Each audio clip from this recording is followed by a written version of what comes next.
Сәлеметсіздер ме? Сіздерге бүгін бірінші сынып математика 70-ші сабақтың есептерін бірге шығаратын боламыз. Бірінші есеп бізде есептерді шығар деп тұр. Ең алдымен біз мәтінді есепті оқимыз. Биылғы жылы Нұр-Сұлтанда 5 мектеп, ал облыстарда 3 мектеп салынды делінген. Барлығы неше мектеп салынды? Келе есептер құрастыр. Бұл жерде ең алдымен сандарды тауып аламыз. Бізде 5 және 3 деген сандар бар. Және де ол нені білдіреді? 5 деген сан мектепті, екінші ол да мектепті білдіреді. Белгілеп аламыз бізге керекті мәліметтерді. Және не істелінді олар? Салынды. Сұрағына назар аударамыз. Барлығы неше мектеп салынды? Яғни біз нені табуымыз керек? Барлығын табуымыз керек. Енді біз есептің шартын құрастырамыз. Ол үшін мына Нұр-Сұлтанда салынды, екіншісі облыстарда салынды. Осы жердегі есептің қысқаша жаз деген жеріне Нұр-Сұлтанда 5, ал облыста 3 деп жазамыз. Ал бізде белгісіз, яғни барлығын табуымыз керек. Осы жерде сұлбаға назар аударамыз. Сұлбада бізде ең көп 5. Ең көп сызыққа 5 деп жазамыз, ең аз сызығына 3 деп жазамыз. Ал бізде барлығы белгісіз. Онда ол жерге сұрақ белгісі. Мына жерде де санның құрамына барлығы деген жерге сұрақ белгісін қойып, құрамына 5 пен 3-ті жазамыз. Енді есептің шешуі мен жауабын жазамыз. Шешуі, яғни барлығын табатын болсақ, біз не істейміз? Сандарды бір-біріне қосамыз. 5 пен 3-тің қосындысы тең болады 8. Жақшаның ішіне жазып қоямыз мектеп. М деп қысқартып жазса да болады, балалар. Одан кейін жауабы. Жауабына біз жазатын кезінде сұрағына назар аударамыз. Бізде барлығын сұрап тұр, сондықтан кіші әріппен барлығы 8 мектеп деп жазамыз. Осымен біздің бірінші есебіміз шығарылды. Енді біз нөмір 2-ші есепті шығарамыз. Амалдардың белгісіз компоненттерін ата және жаз дейді. Досыңнан тексеруін сұра дейді. Бұл жерде біз екінші қосылғышты анықтау үшін біз үлкен саннан кіші санды азайтамыз. 9 пен 6-ның айырмасы бізде болады тең 3 болады. Келесі алдыңғы бірінші қосылғышты анықтау үшін біз үлкен саннан кіші санды, яғни 5-ті азайтамыз. 10 мен 5-дің айырмасы бізде тең 5 болады. Үшінші есеп. Екінші қосылғышты анықтайтын болсақ, біз міндетті түрде қосу таңбасы автоматты түрде азайту болып өзгереді. Мына жерде де дәл солай. Азайту берілсе, екінші азайғышты табу керек болса, біз үлкен саннан кіші санды азайтамыз. Тек алдыңғы сан ғана қосылғышпен мына жердегі азайғышымыз белгісі болатын болса, ол кезде азайту берілсе қосамыз, қосу берілсе, мына жерде қосу берілсе, үлкен саннан кіші санды азайтамыз. Мына жерде 9-дан 8-ді азайтамыз тең 1-ге. Келесі екінші азайтқышымыз белгісіз болса, үлкен саннан кіші санды азайтамыз. 10 мен 9-ның айырмасы 1-ге тең. Енді мына жердегі бірінші қосылғышымыз белгісіз болатын болса, яғни бұл жерде табу үшін қосу таңбасы берілсе, біз үлкен саннан кіші санды азайтамыз. 80 мен 20-ның айырмасы тең 60-қа. Екінші азайтқышымыз белгісіз болса, үлкен саннан кіші санды азайтамыз. 80 мен 30-ның айырмасы 50-ге тең. Келесі бірінші азайғышымыз белгісіз болатын болса, бізде азайту берілсе, автоматты түрде ойымызда қосамыз. 6 мен 4-тің қосындысы бізде 10-ға тең болады. Келесі екінші азайтқышымыз белгісіз болатын болса, азайту берілсе де, қосу берілсе де, біз үлкен саннан кіші санды азайтамыз. 90 мен 10-ның айырмасы 80-ге тең.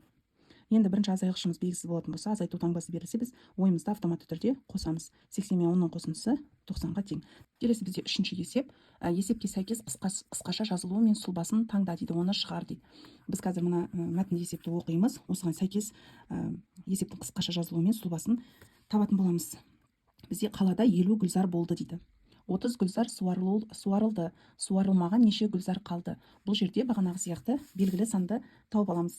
Бізде 50 және 30 саны белгілі. Одан кейін не істелінді? Не нәрсенің саны екенін табамыз? Гүлзардың, екеуі де гүлзардың, яғни гүлдің саны. Одан кейін не істелінді? 50 гүлзар болды, яғни іс әрекеті болды. Екіншіне 30 гүлзар суарылды. Бізде не белгілі? Бізде болғаны белгілі және суарылғаны белгілі. Біз осы белгіліні біз есептің шартында жазатын боламыз, табатын боламыз. Ал сұрағына назар аударамыз. Суарылмаған неше гүлзар қалды? Яғни қалғанын анықтаймыз.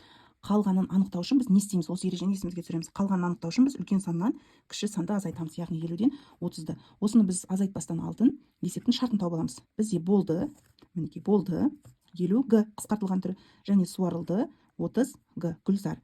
Бізде қалды белгісіз гүлзар. Яғни бізге біріншісі сәйкес келеді. Ал екіншісі бізде болғаны белгілі, суарылды дегені белгісіз. Ал бізде суарылған гүлзардың саны белгілі. Яғни бұл емес.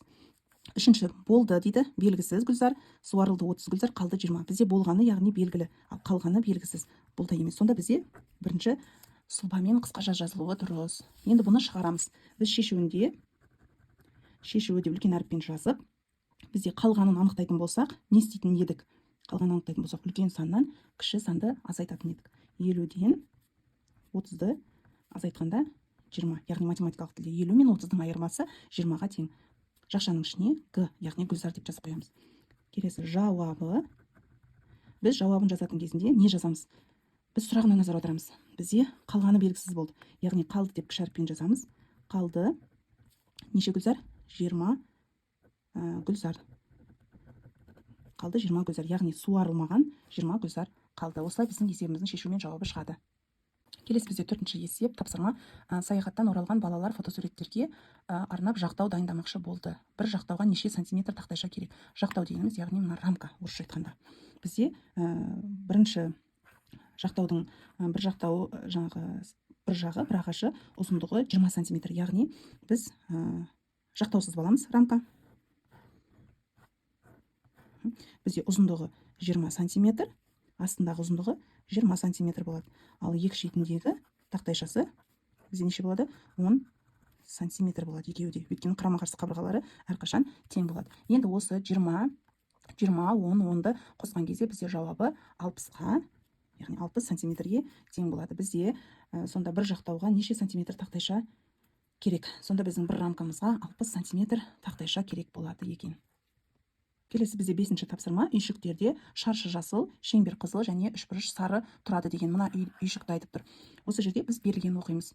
Үшбұрышпен дөңгелекше үлкен терезесі бар үйшіктерде дейді. Ал шеңбермен шаршы биік шатыры бар үйшіктерде тұрады дейді. Әр фигура қандай үйшікте тұрады? Мына үш фигураның үйшігін табуымыз керек. Ол үшін біз әр фигураны астына суретін салып тапсақ болады. Бұл жерде үшбұрышпен дөңгелекше, яғни шеңберді айтып тұр. Үлкен терезесі бар үйшіктерде, яғни мына екі үйшікте болуы мүмкін. Шеңберде және үшбұрышты екеуінде де болуы мүмкін дейді. Ал шеңбермен дейді, мына шеңбермен шаршы биік шатыр бар үйшіктерде тұрады дейді. Яғни биік шатыр бар бізде екеу. Сонда біз мына дөңгелекшені қалдырамыз, екінші дөңгелекшені алып тастаймыз. Мына шаршыны екінші үйшіктің, яғни шатыр биік үйшіктің астына суретін саламыз. Сонда әр фигура қандай үйшікте тұрады? Біз үшбұрышты білдік.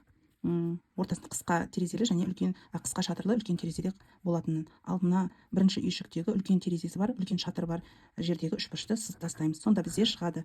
Біріншісінде шеңбер, қызыл шеңбер, екінші үйшікте сары үшбұрыш, үшінші үйшікте шаршы жасыл пішін тұрады. Яғни фигурамыз тұрады. Осымен біздің сабағымыз аяқталды. Сабақ ұнаса, лайк, комментарияларыңызды басып, келесі қандай сабақ қажет, соны жазып өтіңіздер.